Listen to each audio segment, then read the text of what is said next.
Hello everybody and welcome back to my channel. And if this is your first time here, welcome. This is Essential Patience and I am Patience.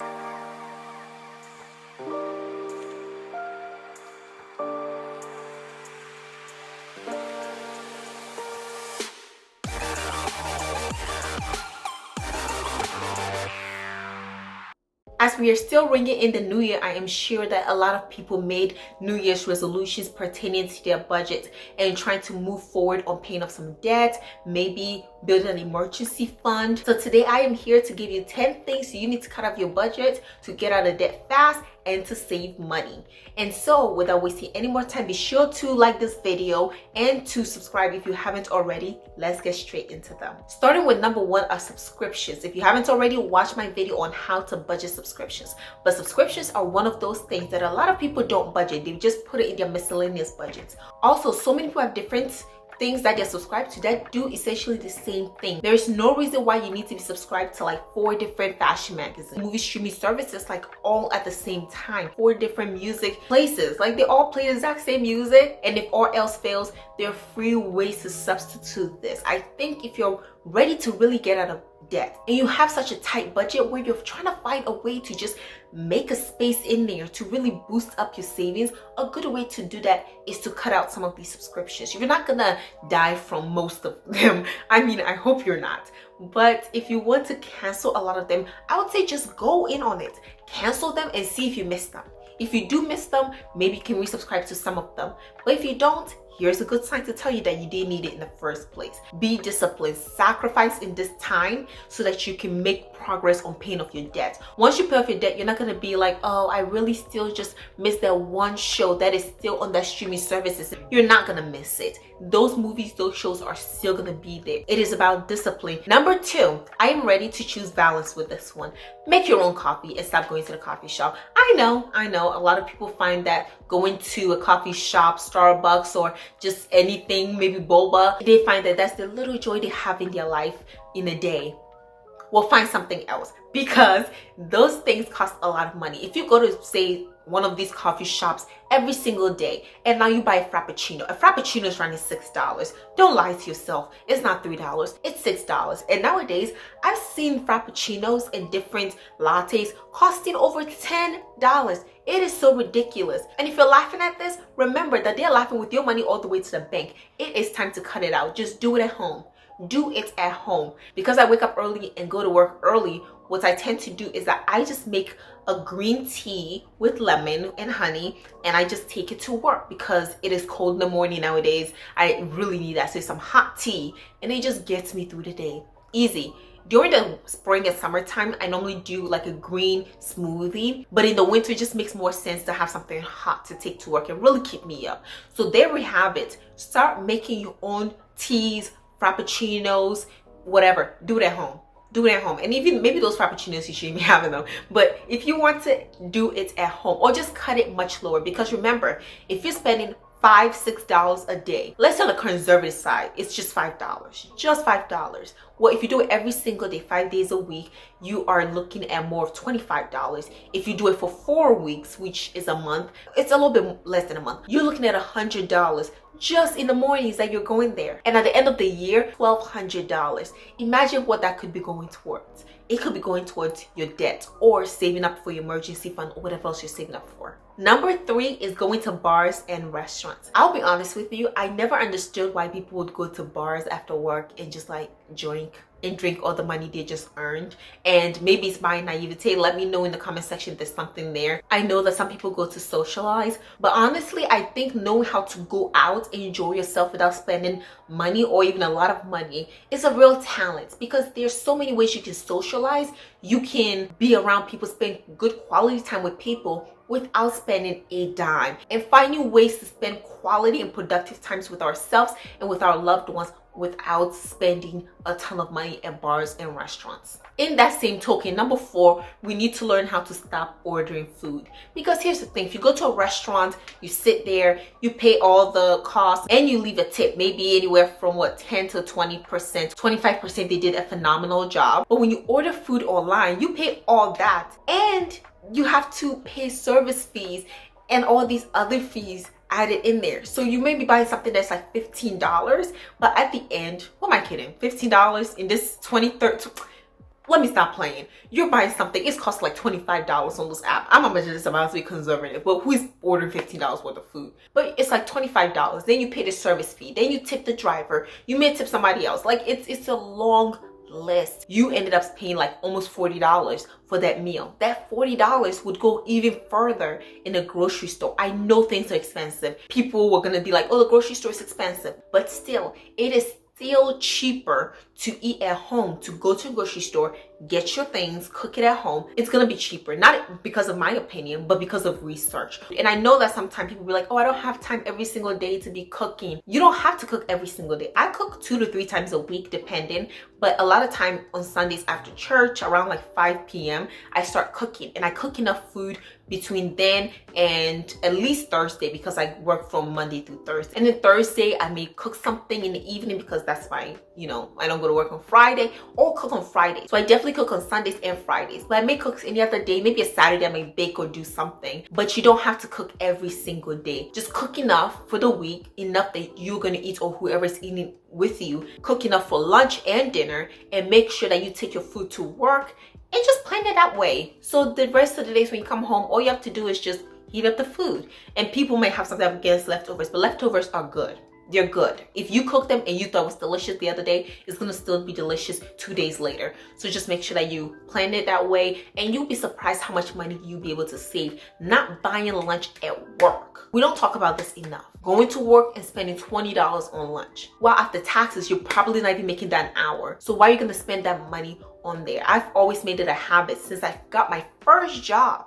My first job at 16 years old, I always took my lunch, always. And even till today, even though I could afford, like I'm not gonna die if I buy lunch at work every single day, I still make it a habit to take my lunch to work every single time I go there, every time. And if I'm home, I'm cooking my lunch. Number 5 is something that might seem impossible today, but reducing your grocery shopping budget. I know. I can hear the voice of the choir just saying that groceries are expensive. I know. But there's some things that you can do to shop strategically to reduce your grocery budget. A lot of people spend so much money ordering groceries. Just a quick story, I was watching Millennial Money, and there was this guy, he was spending thousands of dollars a month on groceries. And mind you, he was making a good income, but not that good to be having that much for his food budget for the month. And somebody was like, what is he ordering internationally? It was so funny, but it's true. There's a way we can reduce our grocery budgets, whether it's like with coupons, with other types of savings, even something as simple as looking at prices and comparing. Let me tell you, there's some things you just shop generic because it makes no difference. Maybe you need to buy a bigger volume, like things in packs. So yes, it will be tight for the first month, but then the next month you don't have to go buy paper towels again, right? You want to start planning and budgeting in a way that you can get the biggest amount of savings. And also a good way to make sure that you cut down on your grocery budget is to make a food table. Let me know if you want me to do a whole video on a food table, but it's basically like a calendar of food that you want to eat and when. It's like stops you from wasting food. Just having a food calendar helps you to cook the food that you want to eat, and you know how long you want to eat it for. And yes, it looks like something that is very difficult to do. I'm not going to minimize it, but it is possible because I did the exact same thing from last year to this year. I cut down my food budget. I just knew that I could do better, and so far I am doing better, even though it's very early in the year. Number 6 is to reduce regular self-care items and services. And here's the thing, I'm not talking about don't go see a doctor, don't go to therapy, do all those things. I'm talking about certain things that you can really do yourself. It might not be as good or as nice or as easy, but you can try to do it yourself. Something like a manicure. I actually don't have a manicure right now. When you are trying to get out of debt fast and save money fast, you can easily cut it out. If you're a person who normally goes to get a manicure once a month, once a week, whatever, cut it out. Future self will thank you. You can do it yourself. You can start learning a new skill. Also, going to the hair salon. I got this done at the hair salon because I straighten my hair once a year, or at least this is my second time straightening my hair. So I don't own a flat iron, and I just feel like I don't do it enough to have to get a flat iron to buy the equipment to do it myself. But I just end up the rest of the year not going to the salon. If your person goes to the salon to get your hair done and the styles and everything, sounds great. Cut it out. You need to make sure that you are doing your own hair. I just think that when you do your own hair, it thrives better. I have that philosophy, and that's why I barely go to the salon. When you're trying to save money when you're trying to get out of debt, you have to make that sacrifice. So your hair might look a little crazy, but your bank account will be doing just fine. And then once you save the money you need to or get out of debt, you can increase your self-care things. But things such as going to get a massage every few months, cut it out. It might seem really stressful now, but you get used to it. Number 7 is buying new clothes and shoes. Have I offended y'all yet? I hope you still come back after this video. But buying new clothes and shoes is something that you should cut out for the new year if you're trying to pay off debts and save money really quickly. Because a lot of time we already have a lot of things in our closets that are organized and doable for the moment. You're not gonna die because you don't have every single new outfit coming out. Let me tell you, just make a tight budget on your clothes and shoes, but you should really cut out buying anything new until you reach your financial goals. Again, a sacrifice, but once you do it and once you pay off your debts, then you can buy all the clothes you want once you save up for them. If you want to get creative, start making new things out of your old things. There's so many ways to do that, and YouTube is the perfect place to find people who can sew. Maybe you need to learn how to sew. So don't buy any new shoes and clothes because you're getting out of debt. Number 8 is to stay organized. Stay organized in your finances and keep up with them. And here's why.